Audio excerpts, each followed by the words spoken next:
Good evening. Good evening, ladies and gentlemen, and thank you. My name is Gary Wensky. I'm the Executive Director of the Frank Church Institute. Welcome to the Frank and Bethine Church Award for Public Service. Contrary to what some may think, this is not a gathering of the Idaho Democratic Party in exile. In fact, there are a number of Republican and Democratic legislators here this evening, so please stand.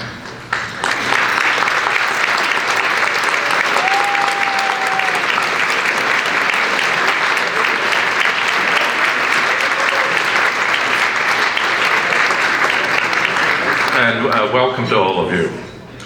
For those who may not know, the Frank Church Institute was established in 1982 when Senator Frank Church donated his public papers to Boise State University. The Frank Church Chair of Public Affairs, later the Frank and Bethine Church Chair, was the fourth endowed chair at Boise State University, and it was established to honor their achievements. The Nonpartisan Institute was then formed to include the chair, the Frank Church Conferences, now in their 39th year, and the Frank Church Scholarship. Please welcome some of the Frank Church scholars who are here this evening. Please stand.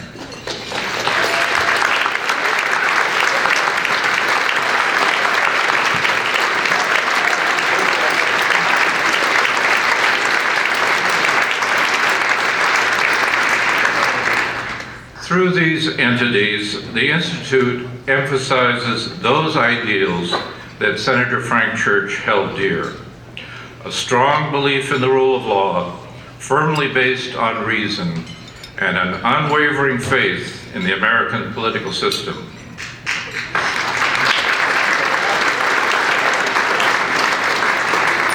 We'll have more about the Frank and Bethine Church Award later in the program, but let me acknowledge our sponsors this evening. Thank you to the Frank Church Institute board member Andrew Scoggin and the Scoggin Capital Investment, tonight's principal sponsor, for your generous contribution. Thank you to Frank Church Institute board member Fred Cornforth, whose illness prevents him from attending tonight. Note that Fred has also generously underwritten a high school Model UN program under the Frank Church Institute. Next month, high school students from all over Idaho will travel to Boise to participate in a competition, so please keep Fred in your thoughts. Thank you also to Frank Church board members Todd Achilles and Avoca TV.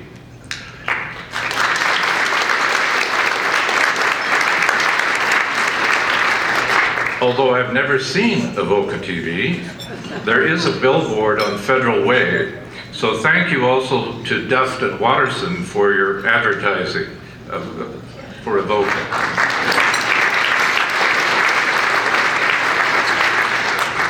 Thank you also to Frank Church Institute Board President Skip Oppenheimer and Oppenheimer Companies.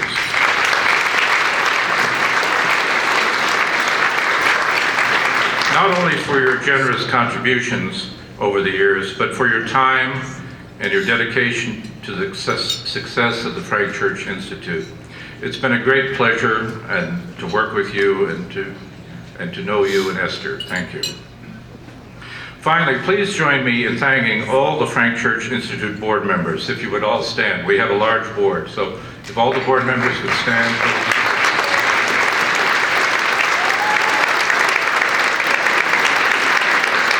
Thank you. And also thank others too numerous to mention, including Micron Technology, Boise Independent School District, Conservation Voters for Idaho, and the Idaho Conservation League, all who supported us this evening. Thank you. And I'm giving a special shout out to board member Peter Fenn Frank Church's Senate Chief of Staff, and his wife Allison, who are here from Washington, D.C. tonight.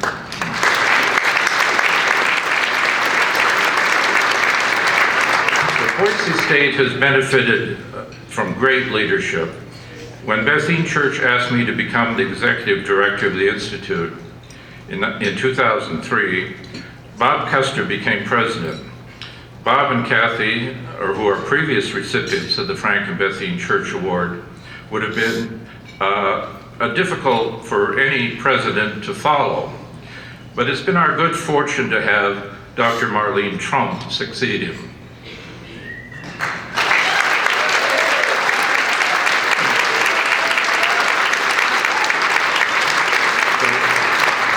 Dr. Trump is a first-generation college student from Wyoming. She earned her master's and doctorate in English with an emphasis in Victorian literature. She is the author of Altered States, Sex, Nation, Drugs, and Self-Transformation in Victorian Spiritualism, The Private Rod, Sexual Violence, Marriage, and the Law of Victorian England. She has edited Fear and Loathing, Victorian Xenophobia, and Victorian Freaks, the Social Context of Freakery in the 19th Century.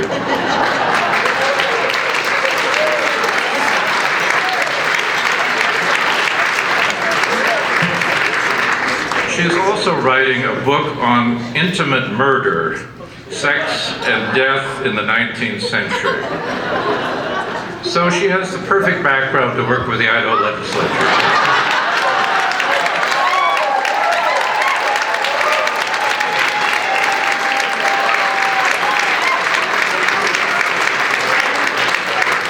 Please welcome a good friend of the Frank Church Institute, Marlene Trump.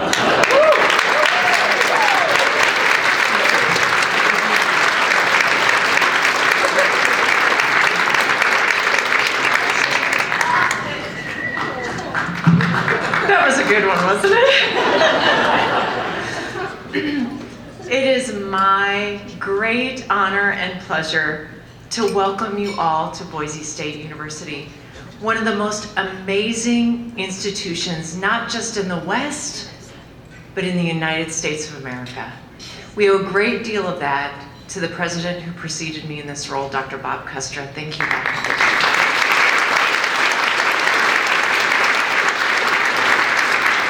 It's my extraordinary privilege to build on the work that Bob began here and to help everyone come to understand the extraordinary place that this is in this booming city and state, this growing university that thinks differently than other institutions think, that has the boldness and creativity to do what we like to call here blue turf thinking.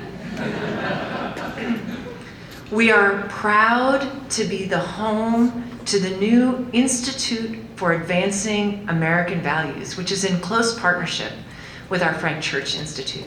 The Institute for Advancing American Values was born in many ways out of a letter that I received 9 days after my arrival in Idaho that suggested that the university should be defunded for actions that it was taking to support its students.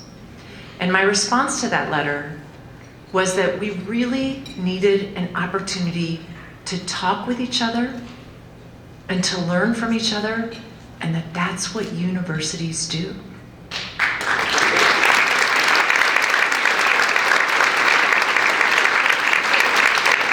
And so I've spent the last several years traveling around the state to talk with people who wanted to learn more about the work that's being done at Boise State University. And the fact that we are supporting so many of those first-generation Idaho students to go on and realize their dreams, to bring their talents and gifts to the world, because the world needs more Idahoans in leadership. Isn't that right?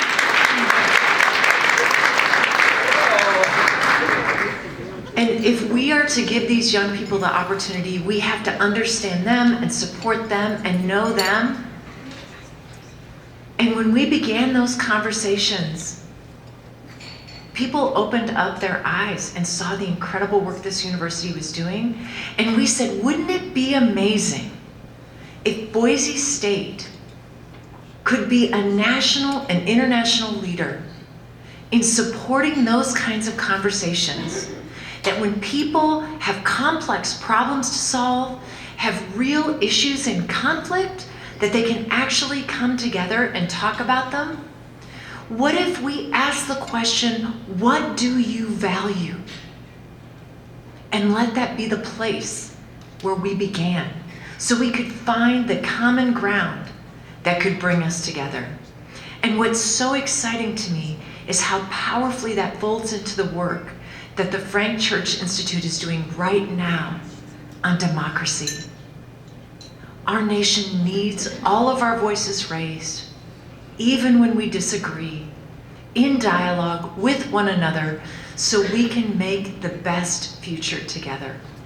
So I'm very proud to have the honor of serving at the helm of this university, to welcome you to our beautiful campus with all of its extraordinary faculty, staff, and students, some of whom you've seen here today, and to express gratitude towards all those people who came up to me tonight to say, thank you for hanging in there, because Wyoming girls don't give up that easily.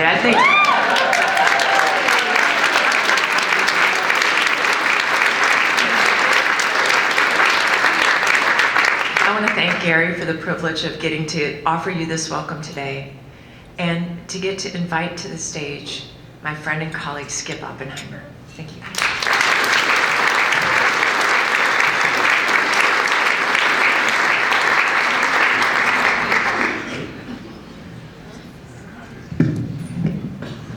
Thank you, Dr. Trump, and thanks to all of you for being here. This is a special evening, and to have this kind of turnout just means the world to, I know, all of us that are involved in the Frank Church Institute, and it's also just fun to get together. I think we all know how, the relational idea of getting together, I know at least personally I took for granted.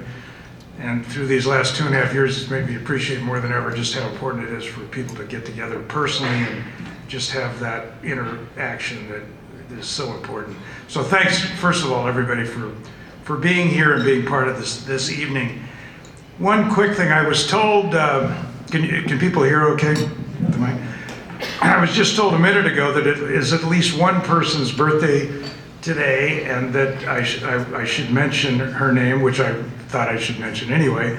An old friend of ours, Esther and I both went to high school with this person. She's an esteemed judge, very close friend of Frank and Bethine's, worked for Frank, and really one of their closest friends. Patricia Young, happy birthday!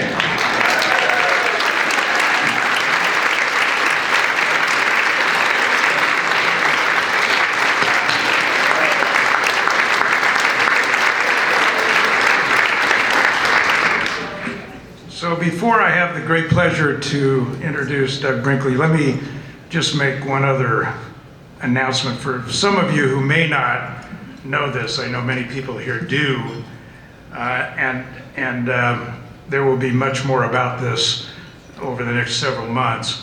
But we thought it was important that those of you who may not know this find out about this tonight, and that is that Gary Winsky will, after nearly 20 years as the executive director of the Frank Church Institute, will retire later this summer. We had to twist his arm, not much, but some, to get him to agree to stay very much engaged through his membership on the board, and you'll see his footprint continuing in a very meaningful way on the program committee, development committee, and just his wisdom and guidance. But he had decided that he and Yvonne, that it would be the right time to retire. So later this summer, that will happen. Gary, and I know you all share this, is truly one of the most respected people that and I know virtually everybody here who knows Gary feels. His contribution to this institute, to this university, and way beyond these things, beyond the institute and the university, to the community and the state and the country, really, and that's not an overstatement, is truly immeasurable. And on a personal level, I've had the great fortune as the president of the institute to work closely with Gary, and it's just, number one, I've learned a lot from Gary, and it's also just fun. And so we will have much more to say about this, but I don't know how anybody could do a better job at leading an institute like this than Gary has. So much more to come about that, but we wanted you all, those of you who didn't happen to know, to know that. And we at the board and Gary are very excited to be able to announce also that Monica Church will be succeeding Gary as executive director also later this summer.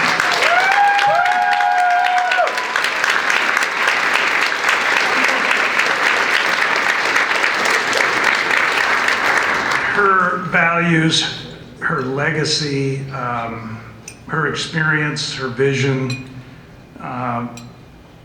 Dr. Trump and I were just talking about, every student that I know that has had Monica as a teacher, and probably more closely their parents and maybe grandparents, this is an iconic educator who cares so much about students. Anywhere she goes, there's this entourage of students. And we all know that. And there's a bunch of them back there just waiting. So stand up real quick if you're Monica's students who are here. We appreciate you being here with us.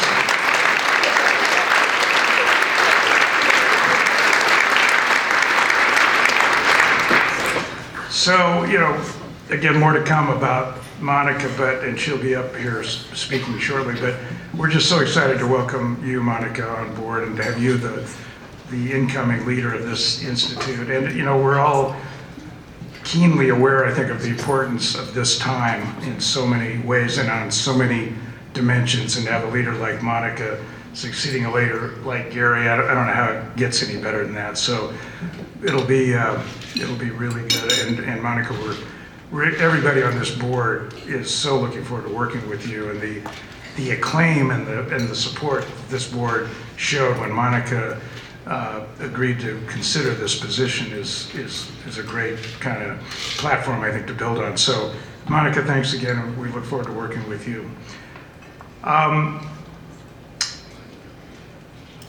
Dr. Douglas Brinkley has been hailed as America's new past master and the best of the new generation of American historians by his then mentor, Stephen Ambrose, who spoke here, by the way, a bunch of years ago and was phenomenal. We were so lucky that he was able to come here. I think it's not hyperbole to say that Doug Brinkley is one of the best historians of our time. Along with Doris Carnes Goodwin, John Meacham, Michael Beschloss, he has chronicled the American experience through dozens of highly respected bestsellers. Among his many award-winning books, he is the author of The Wilderness Warrior, Theodore Roosevelt and the Crusade for America, Rightful Heritage, Franklin D. Roosevelt and the American Conservation Movement, and the forthcoming Silent Spring Revolution on the environmental movement of the 1960s and 70s, including Senator Frank Church's landmark environmental legislation. In addition to being a most highly respected and best-selling author, Dr. Brinkley is a professor of history at Rice University in Houston and a frequent commentator, as we all know, on television. CNN has described him as a man who knows more about the presidency than just about any human alive. He has also been actively involved in the conservation and environmental community, having held advisory roles at the American Museum of Natural History, the Yellowstone Park Foundation, and the Audubon Society. Doug Brinkley is no stranger to the Frank Church Institute and Boise State University. He keynoted the Frank Church Conference on Wilderness, America's Heritage in 2014, when he was also interviewed by Bob Custra for Reader's Corner. In 1993, he researched a biography of President Jimmy Carter at Boise State's Frank Church collection. His topic tonight about why environmentalism is a winning force for democracy reflects truly directly on the Frank Church Institute's strategic plan sort of key question, which is how do democracies survive and thrive in the 21st century?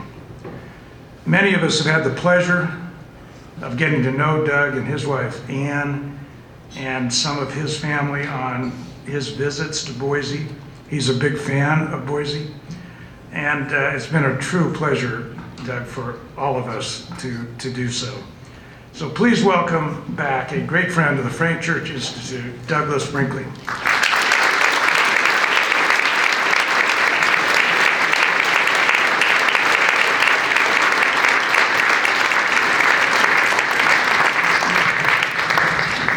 Thank you so much, Skip.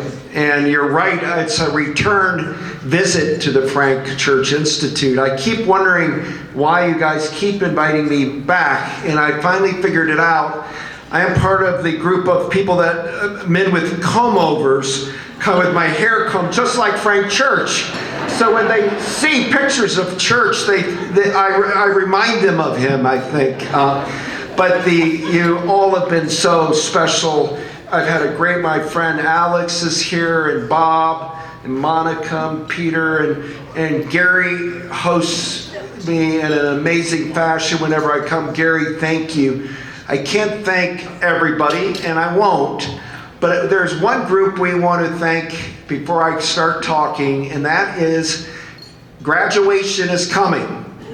The clock's ticking, I believe 12 days, so anybody who's graduating from Boise State, please stand if you're here tonight.